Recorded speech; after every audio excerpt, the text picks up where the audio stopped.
Debris. More debris over here.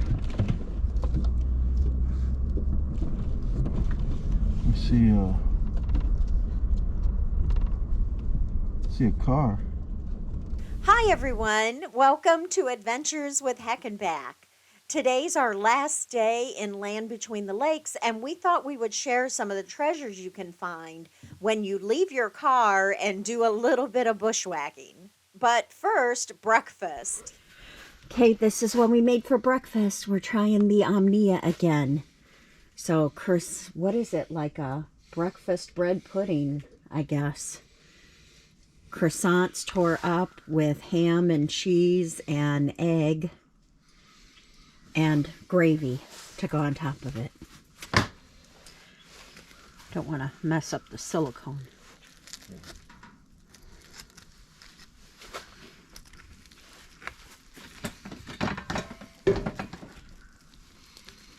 Pull.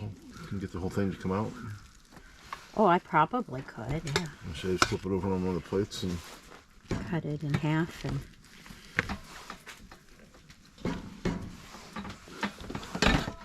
that would have worked, yep. put it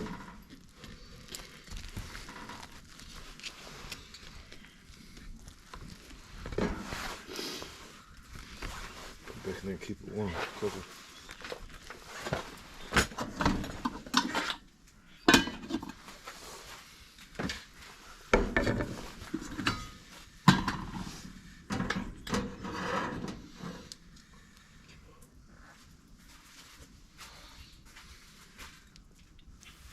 It has been so cold and windy this trip that this nice hot breakfast really hit the spot. Good. It was delicious. Tim and I used to be avid hikers and even did some backpacking when we were younger. But these days, most of our exploring happens in Heckenback due to some injuries we've had. We're trying to get back into hiking a little bit more, though. Land Between the Lakes has several developed longer distance hiking trails. What we're going to show today, though, are some of the hidden treasures you can find right outside your car if you're looking carefully. Oh, now I see it. No, I couldn't see that.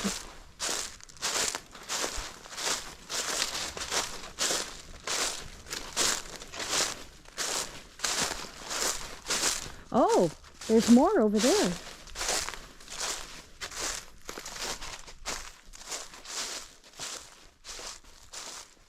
Sites like this one aren't marked on any maps.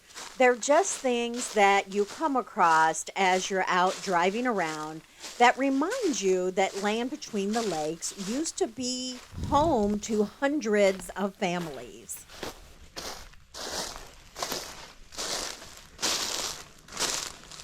Okay, this is pretty cool.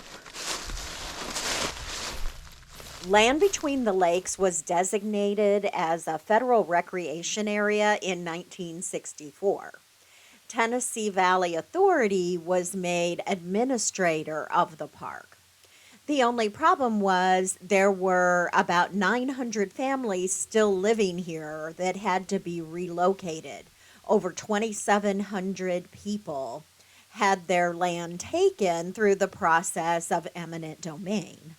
As I'm sure you can imagine, many people were not happy about this. It's amazing to us that almost 60 years later, there's still so much to discover out here. We love to kind of imagine and think about the history that goes along with everything that remains.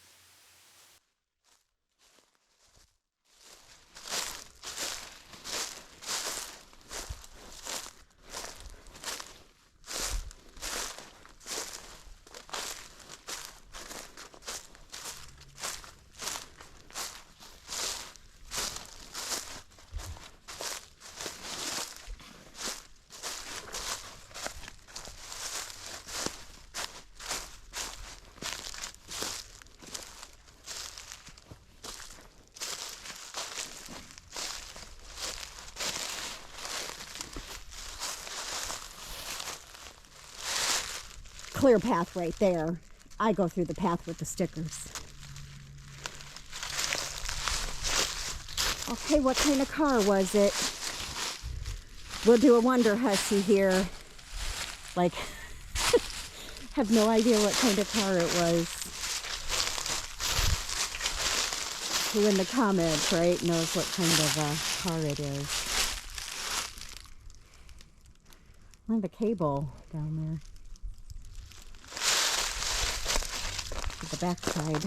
You do have to be careful walking around places like this. It's not unusual to come across barbed wire, pieces of metal sticking out of the ground, old bed springs, all sorts of things that could be dangerous. Oh, looks like maybe a foundation right there. Fence. Posts. Down the street here to the left. Oh, barbed wire. And cattle panel fence down there you got tripped over. Laying down or? Yes. Okay. And there's a foundation there, it looks like. I don't know why, but to me, a car tipped over on its side like this is a lot creepier than a car just sitting there. Messing. Either messing or flipped it over to get parts off the bottom of it. Huh.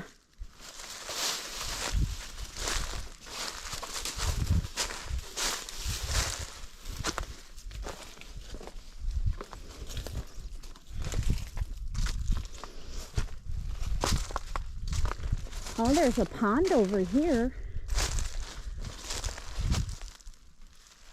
And a birdhouse. Tim and I are theorizing that secretly those are cameras, because we're seeing them everywhere. What a... The birdhouses. See in the middle of the pond there. It's probably, like you said, for wood duck. wood ducks or something like that. Okay. Oh, fence, I see it.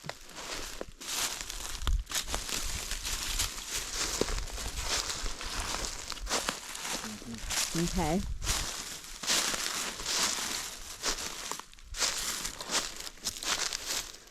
Gas pipe in the ground.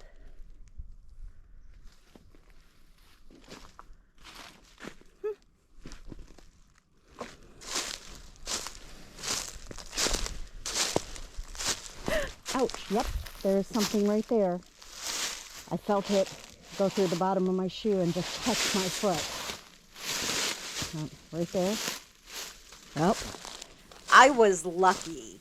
It did go through my shoe. I was just wearing tennis shoes, but I didn't step on it hard enough to puncture my skin. Really should have hard-soled shoes on if you're going to be out here walking around in the woods. Huh?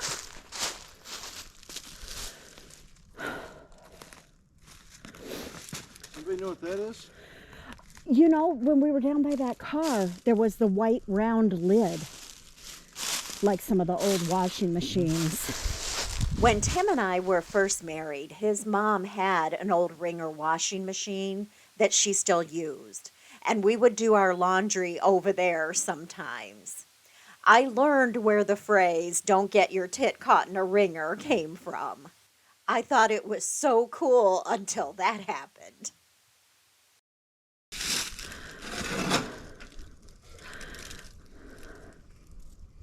Part of a toy car. Is that what it is? Oh, yeah.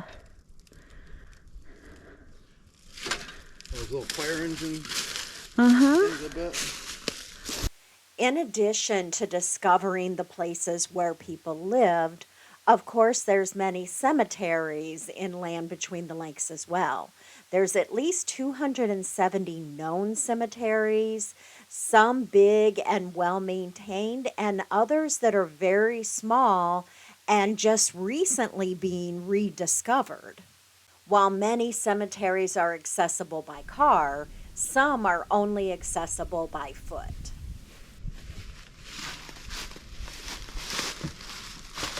The Jacob Lady Cemetery is one of the cemeteries that's only accessible by foot and had been lost until the efforts of his great great great granddaughter helped to rediscover it.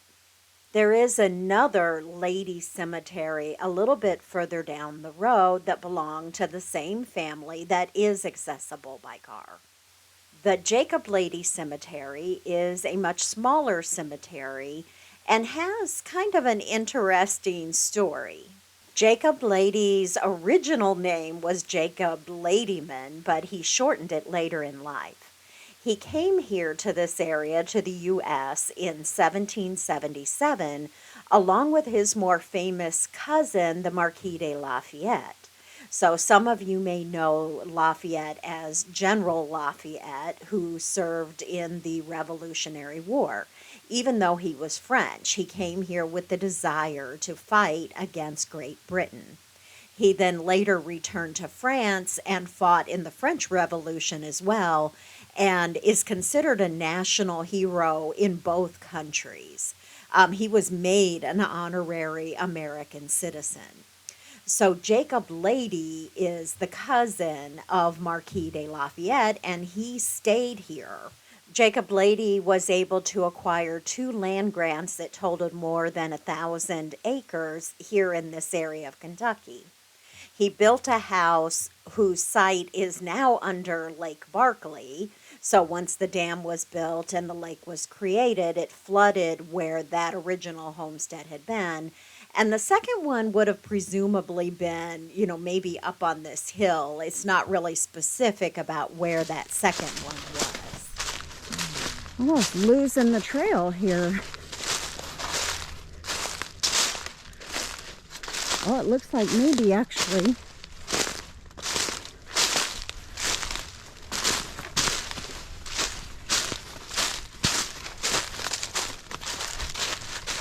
We did lose the trail when we came around. When the TVA took over all of the land between the lakes, they did a survey of all the cemeteries, and this one wasn't reported. So it wasn't put on the register and became lost, basically. But in 1998, his great great great granddaughter, Louise Stafford, who was in her 80s at the time, set out to find the cemetery that she remembered from her childhood. So, with the help of volunteer organizations, Rescue Our Cemeteries, and Between the Rivers Preservation Organization, they were able to find it, clean it up, place a monument here, and mark some of the graves that had deteriorated.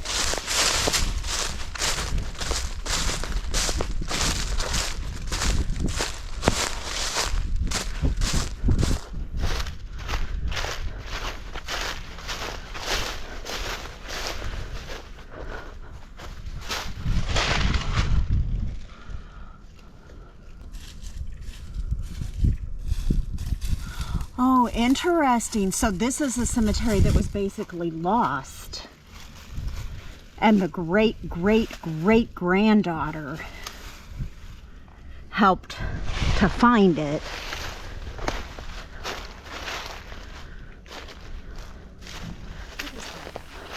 Mrs. Stafford and another relative, Brenda Lady, placed this monument here.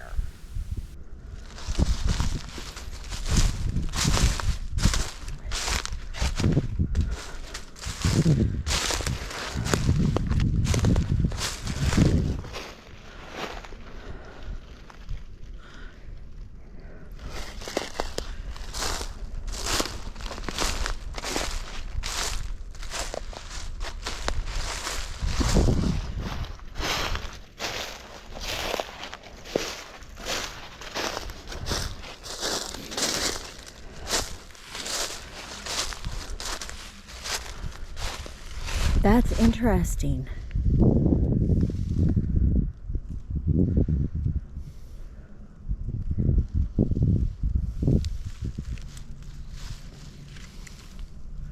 There's nothing on the stones. I would say those aren't original stones. No, it says that they put markers with the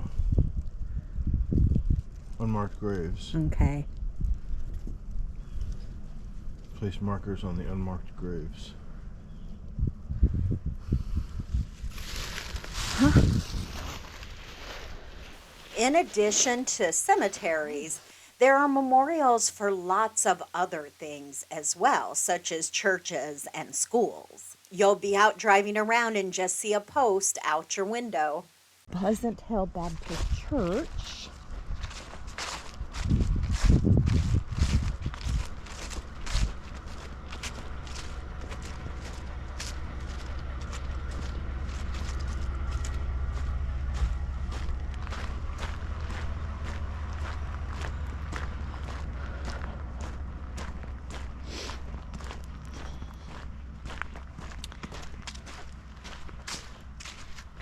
On Pleasant Hill School. There was apparently a school there.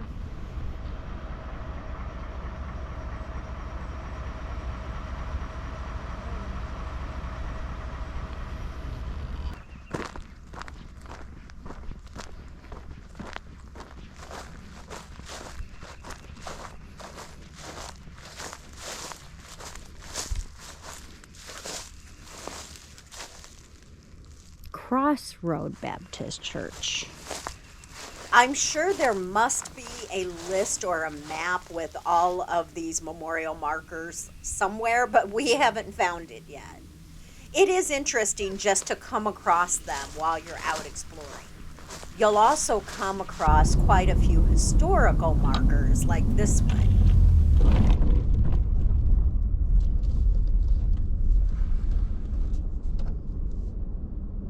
This one tells the story of Andrew Jackson Smith. Smith was an African American soldier during the Civil War who won the Medal of Honor for heroism. Smith was the son of an African American slave and her white slave owner.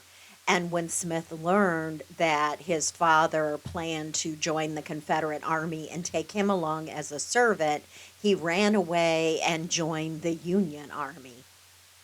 There are a few of these furnaces you can visit as well. Great Western Furnace.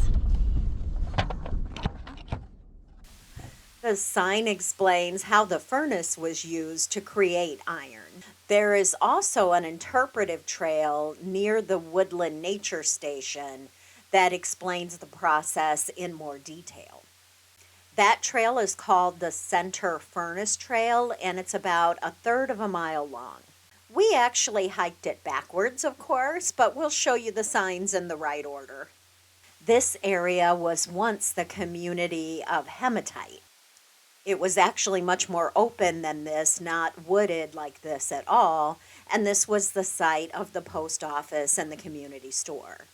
Next to the store was a cistern where the community got their water. Water was collected off the roof of the general store into the cistern, and then that is where the community got a large part of their water. This was really interesting to me because it talked about water quality and how that would not be considered safe water by today's standards.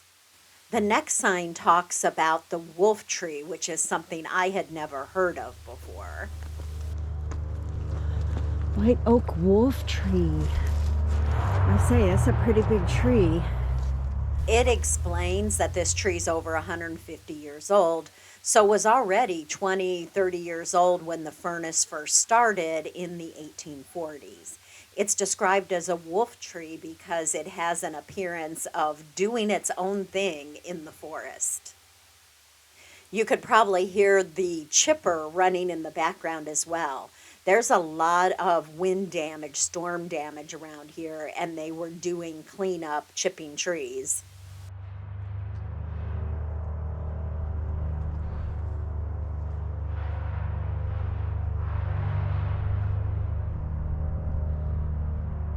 This trail. This must be something to look at. It's not sure. Oh, that's what I was wondering.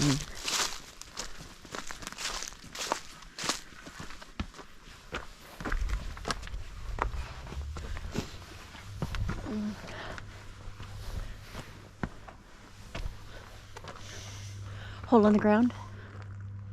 Yes. I don't know. Could that be the site of one of the furnaces? Maybe. One of those? Maybe. They said there's new evidence of numerous. So it could be.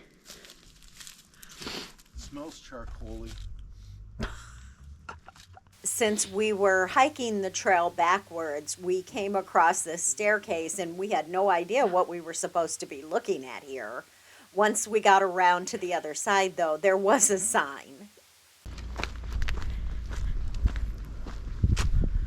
Oh, these are iron pits. Huh? Iron pits. The sign explains that when you see mounds and pits next to each other like this, near the site of a former furnace, it's probably because they were digging the ore, which was right beneath the surface. So again, I thought that was something that was pretty interesting. I didn't realize that. It also explained that this was some of the finest ore, red ore, also known as hematite, hence the name of the community here, hematite. In addition to the ore, charcoal was also needed for the furnace. This is a replica of a charcoal hearth with a cutaway section, so you can see what it looked like on the inside. You can also see some of the storm damage here.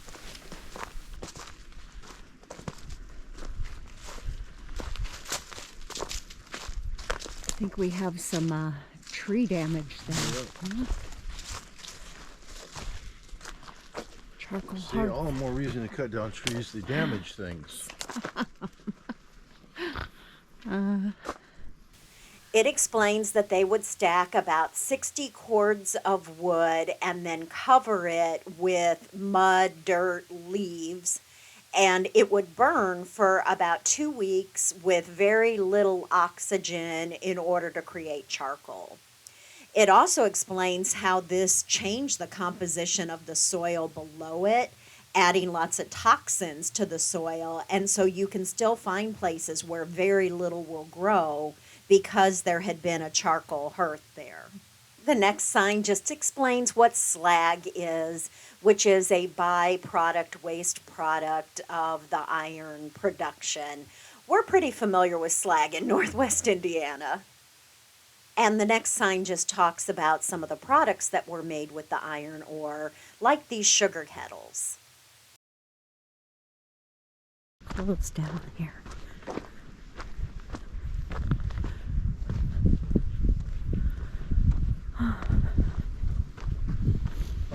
But there is the furnace.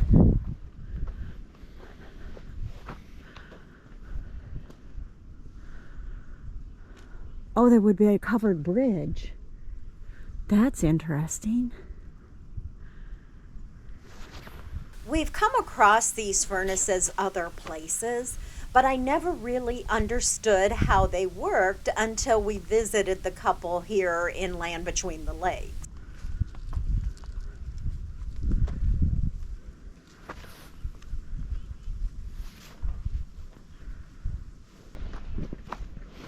And the last site is this memorial marker for Dr. Thomas Watson, born in Virginia, 1803, died at Empire Iron Works in 1846. Empire Iron Works. Oh, 1846. Uh-huh.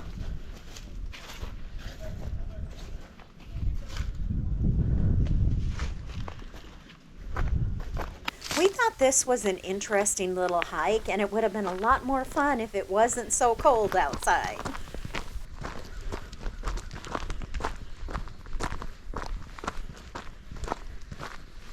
In a previous video, we shared with you our visit to Homer's Garage, and there are a few other sites like this around Land Between the Lakes as well. Another similar site not too far from here, the Marlar home, which is also known as Hotel California. It's a little bit of a hike, and we didn't visit on this trip because it was so cold.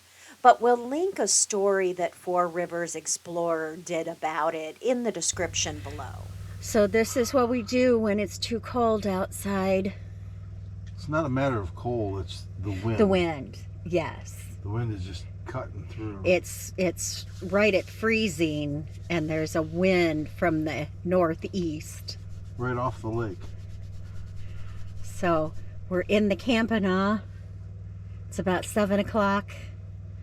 The sun is getting ready to set.